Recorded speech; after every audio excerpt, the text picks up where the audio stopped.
রাসূলুল্লাহ সাল্লাল্লাহু আলাইহি ওয়াসাল্লাম তিনি নিজে কাঁদবেন, হাসান কাঁদবেন, হুসাইন কাঁদবেন, আলীও কাঁদবেন, ফাতেমাও কাঁদবেন। আজরাইল বলেন তিনি আজরাইলও কান্দা শুরু করেছেন।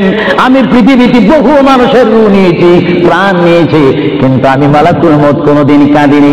এখন আওলাদ রাসূলের অবস্থা থেকে যখন আজরাইলও কাঁদতেছেন, আল্লাহর প্রিয় নবী সাল্লাল্লাহু আলাইহি ওয়াসাল্লাম মা ফাতেমাকে ডাক দিলেন, হে আমার মেয়ে, তোমাকে আমি কত আদর করেছি, তোমার কোনো কথা আছে কিনা? মা ফাতেমা প্রশ্ন করলেন, ইয়া রাসূলুল্লাহ, আপনি তো দুনিয়া থেকে চলে যাবেন, দুনিয়া থেকে চলে যাওয়ার পরে এই জায়গাটার নাম হচ্ছে কবর, কবরের পরে একটা জায়গা হবে হাসর। এই হাসরের ময়দানে কোটি কোটি উম্মত, মা ব্যতীত, বাবা ব্যতীত, আত্মীয় স্বজন ব্যতীত অসহায় হয়ে মানুষ নফসি নফসি করবে, মানুষ নিজের ঘামে নিজেরা সাঁতার কাটবে। ইয়া রাসূলুল্লাহ, ওই বিশাল বড় সূর্যের তাপ মাথার উপরে থাকবে, ওই কঠিন মুসিবতের সময় আমরা আপনাকে কোথায় পাবো? আল্লাহর নবী কেঁদে কেঁদে বলেন, এ ফাতেমা, আমি তোমাকে জানিয়ে দিলাম, হাসরের ময়দানে তোমরা আমাকে একটি জায়গায় পাবে, যে জায়গার নাম হচ্ছে মিজান, যেখানে আমার উম্মতের নেক এবং বদি ওজন হবে। ওইখানে আমি নবী দাঁড়িয়ে থাকবো, আমার উম্মতকে যেন ফেরেশতারা জাহান্নামে নিতে না পারে। বলে বলুন সুবহানাল্লাহ। আল্লাহর প্রিয় নবী কেঁদে কেঁদে বলেন, ফাতেমা, আমাকে তুমি মিজান পাল্লাতে পাবে। আর ফাতেমা প্রশ্ন করলেন, ইয়া রাসূলুল্লাহ, যদি মিজানে যদি আপনাকে না পাই? আল্লাহর নবী কেঁদে কেঁদে বলেন, আমাকে তোমরা জাহান্নামের দরজার মধ্যে পাবে। ইয়া রাসূলুল্লাহ, সেখানে যদি না পাই ফুলসরাতের গোড়ার মধ্যে পাবে। ইয়া রাসূলুল্লাহ, সেইখানে যদি না পাই হাউজে কাউসারের কিনারায় পাবে। মা ফাতেমা কেঁদে কেঁদে বলেন, বাবা গো, ইয়া রাসূলুল্লাহ, এতে চাইলে যদি চারটি জায়গার মধ্যে যদি আপনার উম্মত মুসিবতের মধ্যে পড়ে যায়, আপনার একা পক্ষে কিভাবে সম্ভব হবে তাদেরকে রক্ষা করার জন্য? আল্লাহ নবী চোখের পানি ছেড়ে বলে, ফাতেমা, তুমি আমাকে এতক্ষণ চিনতে পারো নাই গো ফাতেমা, তুমি জগতের বাবার মতো আমাকে বাবা মনে করো না। ফাতেমা, আকাশে যখন বৃষ্টি হয়, ওই বৃষ্টি পড়ার আগে আকাশে বিজলি মারে ঝিলিক মিলিক করে। ফাতেমা, আমার উম্মত গুনাহগারকে আমি রক্ষা করার জন্য বৃষ্টির মতো হাসরের ময়দানে দৌড়াদৌড়ি করব, একটা উম্মত তো আমি জাহান্নামে যাই দিতে বলা করে বলেন সুবহানাল্লাহ।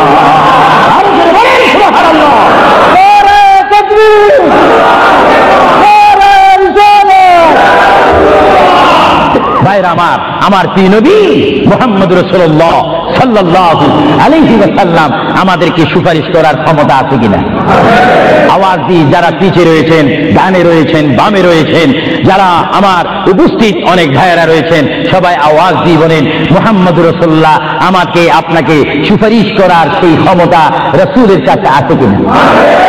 জোরে বলুন, আছে কিনা? ডাইন হাত তুলে বলেন, আখিরাতের ভিডিও হচ্ছে, রাসূলের সুপারিশ করার ক্ষমতা আছে কিনা? রাসূলকে অধিকার দিয়েছেন কে?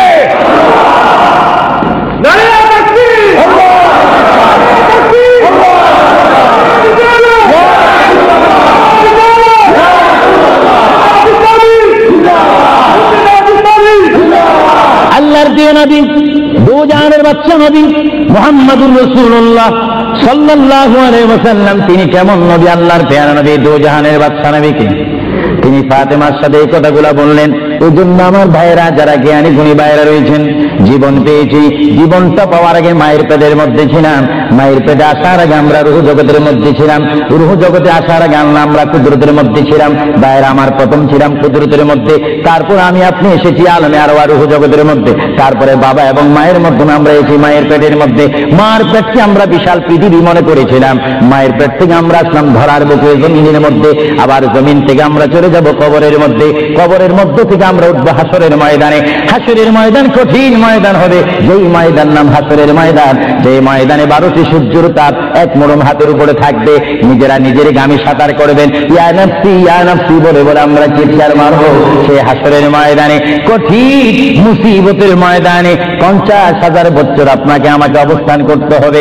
আর সেই কঠিন হাসরের ময়দানে আমার নবী নিজেই হাদিস শরীফের মধ্যে বলেন, শাফাআতি লি আহলিল কাবাইর মিন উম্মতি। আল্লাহর প্যারা নবী হাদিস শরীফের মধ্যে বলেন ওই ধরনের ওই শ্রেণীর উম্মতের জন্য আমার সুপারিশের দরজা খোলা থাকবে যেই সমস্ত উম্মত আল্লাহর জমিনে গুনাহ করেছে, গুনাহ করার পরে আমার আল্লাহ ক্ষমা করেনি, বান্দা কাঁদার মতো কেঁদেছে, তারপর আল্লাহর দয়া হয়নি, ওই হাসরের ময়দানে উম্মতের চেহারা দেখে দেখে আমি নবী তাদের ডাইন হাত ধরে ধরে আমি সুপারিশ করে করে আমার মহান আল্লাহর গোসাকে পানি করে আমার উম্মতগুলিকে আমি জান্নাতে পৌঁছাই দেব। জোরে বলেন সুবহানাল্লাহ, বলেন ইয়া রাসূলুল্লাহ, আরো জোরে বলুন না ইয়া রাসূলুল্লাহ। আমরা ইয়া রাসূলুল্লাহ শুধু আওয়াজ দিতে চাই না, আমরা বাস্তবে কবরে হাসরে মিজানে আমরা নবী দেখতে চাই কি চাই না? সেই নবী দেখতে হলে আমাদেরকে নবীর সৈনিক হতে হবে কি হবে না? আমার নবী আপনাকে আমাকে সুপারিশ করবেন, এটা আবু সুফিয়ান আল কাদিরীর ইচ্ছা নয়। কেউ যদি মনে করেন এই কথার মধ্যে শিরকের ঘ্রাণ রয়েছে, নবীর সুপারিশ করার অধিকার নাই। নবীর সুপারিশ অস্বীকার করে কারা? যাদের মধ্যে ঈমান থাকে না তারা, আর যাদের মধ্যে কলমা শরীফের কিঞ্চিত স্পিরিট রয়েছে, লা ইলাহা ইল্লাল্লাহর জজবা রয়েছে, মুহাম্মদ রাসূলুল্লাহর মুহাব্বত রয়েছে, তারা নবীর সুপারিশ চাই কি চাই না? আরো জোরে বলুন চাই কি চাই না? নবীর সুপারিশ পাইতে হলে কি সবাই কি টাইটেল পাস করতে হবে নাকি? নবী বলেন শাফাআতি লিআহলিল কাবাইরে মিন উম্মতি, আমার গুনাহগার উম্মত যাদের অন্তরে আমার প্রেম ভালোবাসা রয়েছে, আমি রাসূল পাখির মতো উড়িয়ে উড়িয়ে হাসরের ময়দানে আমার উম্মতগুলিকে আমি ডান হাতে ধরে ফুলসিরাত না দেখে মতো তাদেরকে আমি জান্নাতে পৌঁছাই দেব। বলেন না সুবহানাল্লাহ। এই ক্ষমতা রাসূলুল্লাহকে দিয়েছেন কে? আরো জোরে বলুন কে? এবার আমার নবী মালাকুল মউত আজরাইলকে ডাক দিলেন, মালাকুল মউত আজরাইল তুমি তোমার কাজ করতে পারো। আজরাইল ইসলাম বলে ইয়া রাসূলুল্লাহ দেখেন আমার নবীর মউত কি রকম। আজকে অনেকে বলেন নবীর মরে গিয়েছে, ভালো কথা তারা জানেন না বলে এই কথা বলেন। আমি ভাই ফিতনা চাই না, ঝগড়া চাই না, কাটাকাটি চাই না, কিন্তু কেউ যদি কাউকে গালি দেয় কিন্তু গালির যদি কিছু জবাব দেওয়া না হয় তাহলে গালিটা সত্য হয়ে যায়। এর জন্য মাঝে মাঝে আমি কিছু বলি, কিন্তু ঝগড়া করা আমাদের ইসলামের দায়িত্ব নয়। আমাদের ইসলামিক দায়িত্ব হচ্ছে কু আনফুসাকুম ওয়া আহলিকুম নারা। আল্লাহ বলে বান্দারে তুমি নিজেই জাহান্নামের আগুন থেকে বাঁচো, তোমার আহলকে তোমার জাতিকে তোমার দেশকে বাঁচাও। তুমি নিজেই জাহান্নামের আগুন পছন্দ করো না, কেউ যাক সেটাও পছন্দ করো না, নিজেও জাহান্নাম থেকে মুক্তি দিয়ে জান্নাত অবস্থান করো, অপরকে জান্নাতে যাওয়ার দাওয়াত দিয়ে দাও। জোরে বলেন সুবহানাল্লাহ। আমার বাবারা বলেন আপনারা কি ঝগড়া চান না শান্তি চান? আরো একটু জোরে বলেন কি চান? এই শান্তির নাম ইসলাম। আরো জোরে বলেন শান্তির নাম। যে ইসলাম বুঝে না সে নিজে অশান্তি ভোগ করতেছে। আমি দোয়া করি বারে রায়ের দরবারে বাংলাদেশ থেকে প্রবাসী জিন্দেগির মধ্যে মুসাফির হিসাবে প্রতি বছর আমি লন্ডনের জমিনে আসি, প্রতি বছর আমি আহলে সুন্নাত ওয়াল জামাতের দাওয়াতে আসি, প্রতি বছর আহলে সুন্নাহ ইসলামিক ফাউন্ডেশনের দাওয়াতে আমি আসি। আমি মুসাফির হিসাবে আপনাদেরকে আহ্বান জানাতে চাই, দোয়া করতে চাই, দাওয়াত দিতে চাই। ওই পথে আমাদের আন্দোলন, ওই পথে আমাদের অবস্থান, ওই পথে আমরা থাকবো, ওই পথে আমাদের রাত যাবে, ওই পথে আমাদের দিন যাবে, ওই পথে আমাদের সকাল শেষ হবে, ওই পথে আমাদের সন্ধ্যা শেষ হবে। সেই পথের মধ্যে রয়েছে সবাই বলেন মুহাম্মাদুর। আরো জোরে বলুন না মুহাম্মাদুর। আমার সাথে কি আপনারা একমত না দুই মত? একমত যদি একটু হাত তোলেন। আমরা রাসূলুল্লাহর পথ ও মত চাই কি চাই না? আরো যেমন চাই কি চাই না? আল্লাহ তুমি আমাদেরকে হেদায়েত নসিব করো, চিৎকার দিয়ে বলুন আমিন। আরো জোরে বলুন আমিন। হ্যাঁ ভাইরা আমার, আল্লাহ রাব্বুল আলামিনের প্রিয় নবী মুহাম্মদুর রাসূলুল্লাহ সাল্লাল্লাহু আলাইহি ওয়াসাল্লাম আজরাইলকে বললেন, আজরাইল এবার তোমার কাজ তুমি করো। আজরাইল বলে, হুজুর আমি ততক্ষণ পর্যন্ত কাজ করব না যতক্ষণ পর্যন্ত আপনি ইজাজত না দিবেন। সুবহানাল্লাহ। কি চাচ্ছেন? ইজাজত, হুকুম চাচ্ছেন। হুজুর আপনি যদি হুকুম না করেন আপনার প্রাণটি নেওয়ার ক্ষমতা আমার নেই। মহান আল্লাহ রাব্বুল আলামিন আমাকে আপনার দরবারের আদব শিক্ষা দিয়েছে, আপনাকে যদি কবরে যেতে হয় আর সেখান থেকে যদি হাসর উঠতে হয় অবশ্যই আমি যেন আপনার থেকে হুকুম নিই, এজাজত নিই। যদি হুকুম এজাজত না নিয়ে যদি প্রাণটা নিয়ে যায় তাহলে আমার ক্ষমতা আল্লাহ চিনিয়ে নিবেন। চিৎকার দিয়ে বলেন সুবহানাল্লাহ। আল্লাহর প্রিয় নবী চক্ষু মুবারকের পানি মুবারক ছাড়লেন। ভাইয়ের আমার, পৃথিবীর কোন মানুষ ইমান নিয়ে মরে যদি তার মুখে কলমা থাকে, জোরে বলুন কি থাকে? কলমাটা আপনারা সবাই বলুন, লা ইলাহা ইল্লাল্লাহ, করে লা ইলাহা ইল্লাল্লাহ মুহাম্মাদুর রাসূলুল্লাহ। ইমানের চাইলে যেমন আল্লাহর নাম আপনার মুখে আসতে হবে, পুরুষ বলেন আর মা বোনেরা বলেন, প্রত্যেকের মুখে যেমন মৃত্যুর টাইমে আল্লাহর নাম আসতে হবে, তেমনি ভাবে সঙ্গে সঙ্গে নবীর নামও আসতে হবে কি হবে না? নবীর নাম বাদ দিয়ে কলমা পড়া হবে না। আল্লাহর প্রিয় নবী, দোজানের বাচ্চা নবী, তিনি ইন্তেকাল, তার মৃত্যু হবে, তিনি দুনিয়ার থেকে চলে যাচ্ছেন। তিনি কোন কলমা পড়েছেন? আল্লাহর প্যারা নবী দুনিয়ার থেকে চলে যাওয়ার টাইমে তিনি এই কলমা পড়েছেন, এই কথা বলেছেন। আমার ভাইয়েরা বলেন, রব্বি হাবিলি উম্মতি, রব্বি হাবিলি উম্মতি। আল্লাহ, আমি এখন পৃথিবীর থেকে চলে যাব, যাওয়ার টাইমও তোমাকে ডাক দিচ্ছি, রব্বি, হে আমার রব, রব্বি, হে আমার আল্লাহ, হাবিলি উম্মতি, তোমার কাছে আর কিছু চাই না, আমার উম্মত গুলাকে মাফ করে আমাকে দিয়ে দাও। জোরে বলেন সুবহানাল্লাহ, বলেন আল্লাহু আকবার। কিন্তু মানুষ যখন কবরে যায় কলমা পড়তে হয় কি হয় না? ঈমান। কিন্তু আমার নবী যদি আমাদের মতো মানুষ হয়ে থাকেন, তিনি কাল কলমা পড়ে কবরে গিয়েছেন। প্রশ্ন বুঝতে কোনো কষ্ট হয়? আমরা তো কলমা পড়ি কোথায় যেতে চাই? কবর। জোরে বলুন, আমরা কি করতে হবে? কলমা শরীফ পড়ে অবশ্যই আমাদেরকে যেতে হবে কোথায়? কবরে। কিন্তু আমার নবী যদি আমাদের মতো মানুষ হয়ে থাকেন, তাহলে মুহাম্মদ রাসূলুল্লাহ কি তার কলমা পড়ে তিনি কবরে গিয়েছেন? আল্লাহর নবীর কলমা ছিল লা ইলাহা ইল্লাল্লাহ ইন্নী রাসূলুল্লাহ। চিৎকার দিয়ে বলেন সুবহানাল্লাহ। আল্লাহর নবী বলেছেন লা ইলাহা ইল্লাল্লাহ, আল্লাহ ছাড়া কোনো মাবুদ নাই, ইন্নী রাসূলুল্লাহ, নিশ্চয় নিশ্চয় আমি আল্লাহর রাসূল। জোরে বলেন সুবহানাল্লাহ। এই জন্য সমাজে রয়েছে, নিজে যাকে বড় বলে বড় সেই নয়, বলেন নিজে যাকে বড় বলে বড় সেই নয়, দশে যাকে বড় বলে বড় সেই হয়। আল্লাহর নবী বলে, তোমরা যদি নিজকে নিজে বড় বলো তোমরা বড় হবে না, কিন্তু আমার বেলায় এটা ব্যতিক্রম। আমি নিজকে নিজে বলতেছি ইন্নী রাসূলুল্লাহ, আমি আল্লাহ রসুল। আমাকে যারা মানবে তারা সাহাবী জান্নাতি, আমাকে যারা মানবে না তারা বেদিন, তারা জাহান্নামী। জোরে বলেন সুবহানাল্লাহ। আমরা নবী মানতে চাই কি চাই না? আরো জোরে বল, চাই কি চাই না?